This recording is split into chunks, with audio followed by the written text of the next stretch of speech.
Here we are doing the exercise 19A.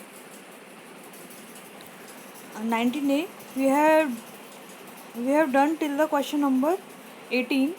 So today we will start with question number 19, 20.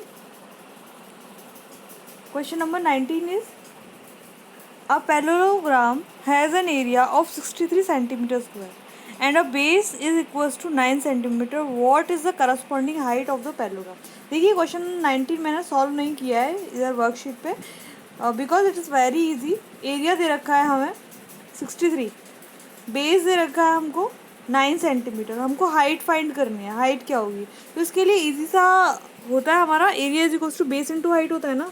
Area is equals to base into height. हमारे पास area की value है, base की value है, height निकालना है तो निकल आएगा. इसमें कोई दिक्कत नहीं है क्वेश्चन नंबर 19 में. ठीक है. क्वेश्चन नंबर 20 है, a rhombus has its diagonal 7 centimetre and 6 centimetre.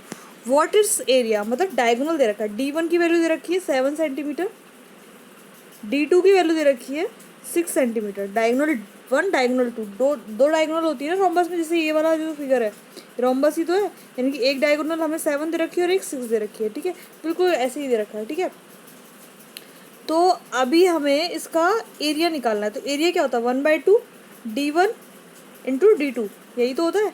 ठीक है, तो ये एरिया निकल आया. Question number 20. क्वेश्चन नंबर 21 देखते हैं. क्वेश्चन नंबर 21 है, the area of a rhombus is 48 centimetre square. One of its diagonal measure 8 centimetre. What is the length of other diagonal? मतलब एक डायगोनल दे रखा है, एरिया दे रखा है हमें. एरिया इज इक्वल टू क्या है? 1/2 D1 इंटू D2, यही तो है. ठीक है, तो एरिया कितना दे रखा है हमें? 48. 1/2 D1 की वैल्यू कितनी दे रखी है हमको? 8 सेंटीमीटर. यहाँ पे 8 रख दिया. D2 निकालना है हमें, दूसरा डायगोनल जो है हमारे पास. तो इस इक्वेशन को सॉल्व कर लेंगे. ये मैंने वर्कशीट पे किया हुआ है, ये देखो इजीली हो जाएगा, इसमें तो कोई दिक्कत नहीं है. ठीक है, सारा D2 की वैल्यू निकाला. दूसरा वाला डायगोनल कितना आएगा हमारा? 12 सेंटीमीटर. ठीक है, तो ये हो गया 21. क्वेश्चन नंबर 21 देखते हैं. Question number 22 sorry. The area of a rhombus is 48 centimetre and its perimeter is 20 centimetre. What it's side? देखो एरिया रोम्बस और स्क्वायर में क्या डिफरेंस है? रोम्बस के जो एंगल होते हैं ना, ये वाले, ये 90 डिग्री 90 डिग्री नहीं होते, जबकि स्क्वायर के 90 डिग्री होते हैं. बाकी रोम्बस की चारों साइड और स्क्वायर की चारों साइड आपस में बराबर होती, मतलब इसकी रोम्बस की चारों साइड इक्वल होती है. ऐसे ही स्क्वायर की भी चारों साइड्स क्या होती है? इक्वल होती है. अगर मान लो ये 6 है तो ये भी 6 होगी, ये भी 6 और ये भी 6. ये 7 है तो ये सारी ही 7 होंगी. ठीक है, तो अब हमें पेरीमीटर दे रखा है. ठीक है, पेरीमीटर दे रखा है तो हम इसका क्या निकाल लेंगे? पेरीमीटर दे रखा है तो हम इसकी साइड निकाल लेंगे. ठीक है, 20 को डिवाइड कर देंगे 4 से तो कितना आएगा? 5 सेंटीमीटर की हाइट. और कोई भी फिगर हो हमारे पास, कोई भी पैरेललोग्राम हो हमारे पास, रोम्बस भी एक पैरेललोग्राम होता है, उसका एरिया क्या होगा? बेस इंटू हाइट तो होगा ही होगा. ये वाला लगा सकते हैं या फिर उसका जो 1/2, अगर हमें डायगोनल गिवन है तो हम डायगोनल से ये वाला निकाल सकते हैं. ठीक है, तो अभी यहाँ पर क्या है? बेस हमें मिल गया 5 सेंटीमीटर. हाइट की वैल्यू फाइंड करनी है हमें. एरिया ऑलरेडी गिवन है और एरिया कितना दे रखा है? 48 सेंटीमीटर. ठीक है, तो वैल्यू पुट कर देंगे सारी. देखो इधर, ये रहा. यहाँ पे पहले मैंने साइड निकाला. ठीक है, साइड निकालने के बाद रोम्बस का एरिया दे रखा है, बेस इंटू हाइट होता है. यहाँ से हमने क्या फाइंड कर ली? इसकी हाइट फाइंड कर ली 22. Question number 23. क्वेश्चन नंबर 23 में दिया है, the perimeter of a parallelogram is 60 centimetre and the ratio of their adjacent side is 3/2. देखो एक पैरेललोग्राम है ऐसा कुछ. ठीक है, इसकी जो रेशियो दे रखा है साइड्स का 3:2 दे रखा है. तो मतलब एक 3x हो जाएगी, दूसरी 2x हो जाएगी. ठीक है, अब इसमें बोला है पेरीमीटर. पैरेललोग्राम का पेरीमीटर हमें कितना दे रखा है?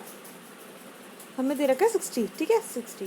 तो हम इसका x की वैल्यू फाइंड कर लेंगे, क्योंकि 2 बेस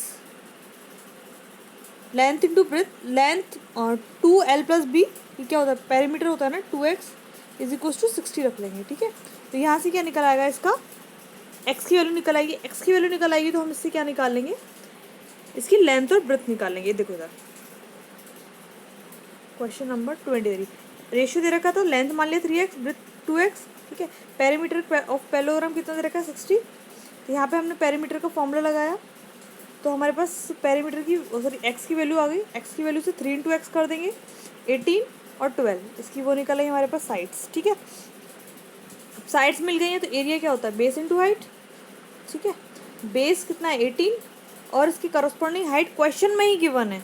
इसने बोला है कि जो लॉन्गर साइड है ना, इतना सॉल्व होने के बाद देखो क्वेश्चन मैंने पूरा पढ़ा नहीं था अभी, देखो इसके आगे क्या बोला है, if the altitude corresponding to its larger side of the parallelogram is 5 centimetre, मतलब जो लॉन्गर साइड है यानी 18 बड़ा है 12 छोटा है, ठीक है।